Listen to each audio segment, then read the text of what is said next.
Piątek, 1 września, 6:53. Słońce niedawno stało, ale już się robi jasno.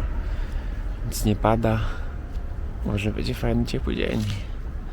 Szansa na obłoczki. Zobaczymy, o czym będzie dzisiejszy odcinek i jak się będzie dzisiejszy dzień toczył. Zapraszam.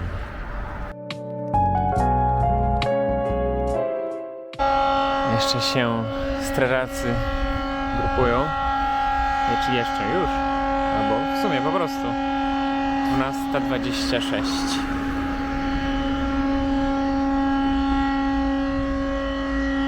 Godzina 17. Nie jest idealnie, bo już jest znowu zbyt chłodno. Słoneczko zniknęło za chmurami, ale przynajmniej nie pada. No, nie wiem, czy wcześniejsze nagranie sygnału straży pożarnej przetrwało montaż, bo jeszcze nie zmontowałem tego, ale ostatecznie chyba nie wyruszyli. Magdalena mówiła, że oni nie wyruszyli i że ktoś inny przyjechał. Także taka ciekawostka strażacka. No, piątek, zaczął się weekend, więc będzie można trochę odpocząć i coś porobić, na co nie starczało czasu przez cały tydzień. Ja nie wiem, co to będzie. No, powiedziałbym wam coś fajnego, ale trochę nie wiem, co wam powiedzieć.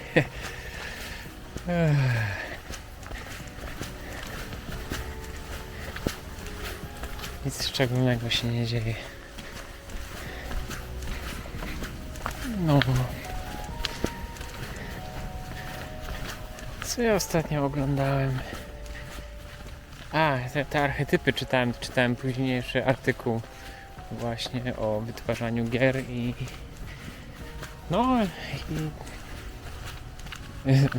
złotym środkiem na robienie gier jest po prostu robienie gier.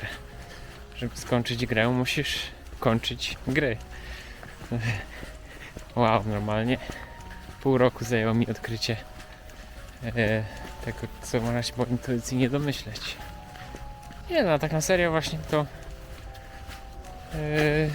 chyba w każdym takim projekcie, który robi się samemu dla samego siebie i się samemu narzuca warunki końcowe, ilość czasu, który się poświęca na dopieszczanie projektu, na jego planowanie, na jego robienie, to każdy taki projekt grozi tym, że się go porzuci w połowie.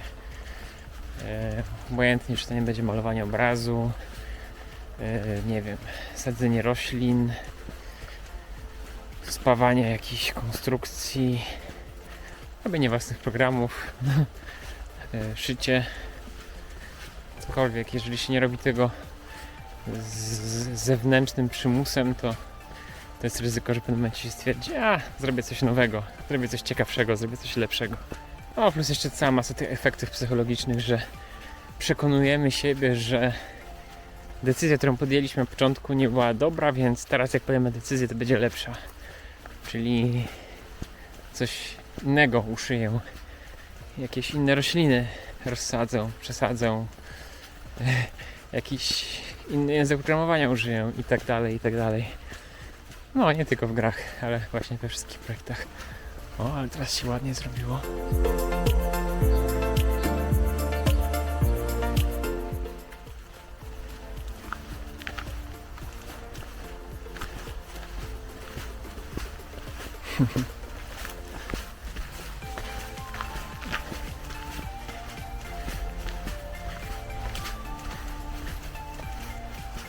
No, więc tak to powoli wszystko się buja.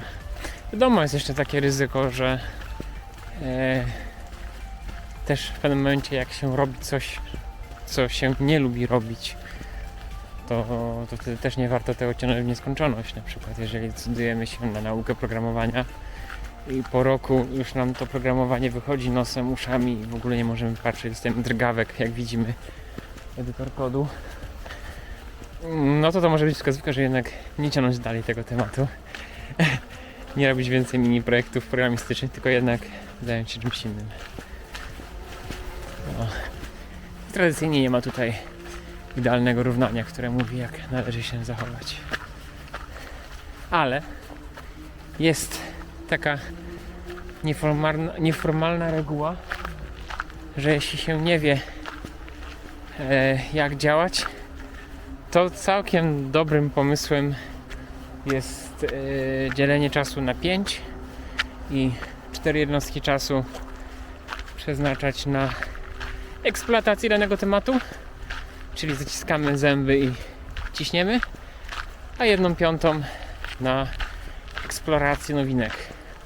Czyli na przykład przez 4 dni kodujemy w tym, co znamy, 5 dnia idziemy na żywioł i kodujemy w czymś nowym.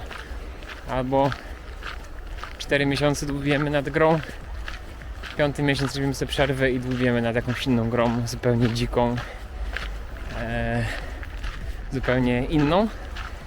I jedyne, co możemy zrobić, to sobie zapisujemy pomysły do tej pierwotnej gry. Tak, żeby trochę zachować jasności umysłu. Po ulewach rzeka nawet trochę wyżej. Czasem da się tam dojść do tego betonowej podstawy, tego przęsła, gdzie się nie da dojść. Tutaj ktoś balansował kamienie, ale po tym co... A, tu bałwanek jest w ogóle. Trochę.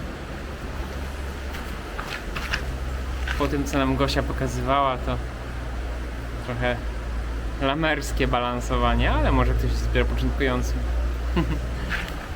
Dobra, a ja idę dalej przed siebie jeszcze trochę. A, no i właśnie, nie skończyłem myśli. 4:1 to jest, gdy się nie wie, to jest dobra intuicja. Ale jak się wie, to można zmieniać. Może 1:1 tak trochę jest na studiach. Jak się zaczyna studia, to często są wrzucone do jednego planu studiów kursy, które są zupełnie z różnych dziedzin. I no, pokrywałem się trochę nauką nadrzędną, powiedzmy fizyka, ale wewnątrz to są zupełnie jakby przeciwstawne metody działania, metody eksperymentów, no wszystko jest przeciwne w środku, ale dzięki temu można trochę się wgryźć z różnych stron w zagadnienia fizyczne i chcę coś wybrać.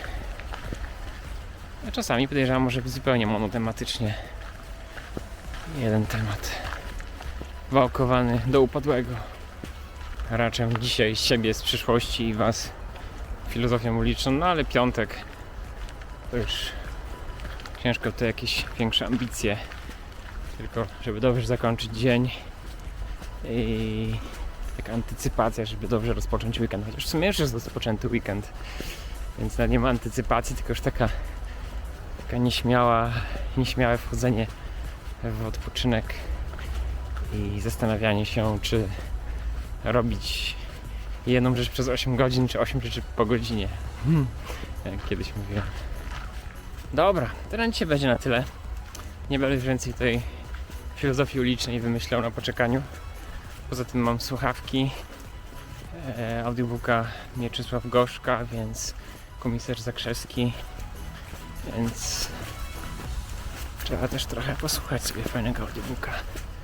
No, to w każdym razie dzięki i do zobaczenia kiedyś. Hej. Lubię spacery niektórymi alejkami, szczególnie takimi na wprost, na przestrzał. Fajnie sobie wzrok zrelaksować, patrząc blisko na liście obok i patrząc daleko, gdzieś tam, gdzie te linie się wszystkie zbiegają. Tak też uczono nas rysować w zerówce, żeby wszystkie linie perspektywy zbierały się w jednym punkcie. I tym punktem jest kamienny chodnik tuż przed mostkiem. Mostku chyba są nie widać, a może i widać. No, także jeszcze takie ostatnie ujęcie dzisiejszego spaceru.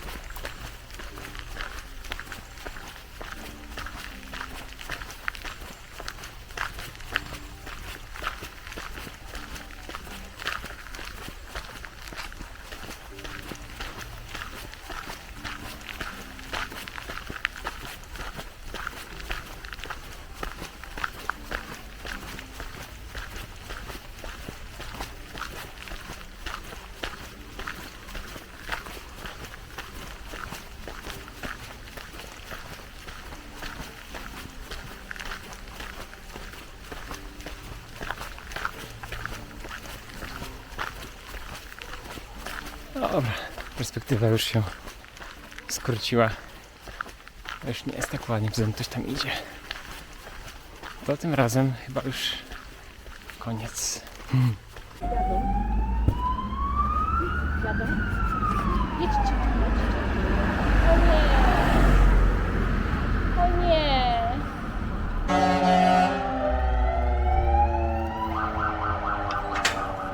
Nie. Trzeci wyjazd i nie, trzecie wezwanie. Najpierw był bez wyjazdu, drugi pojechali Grunwaldzką i teraz też pojechali Grunwaldzką.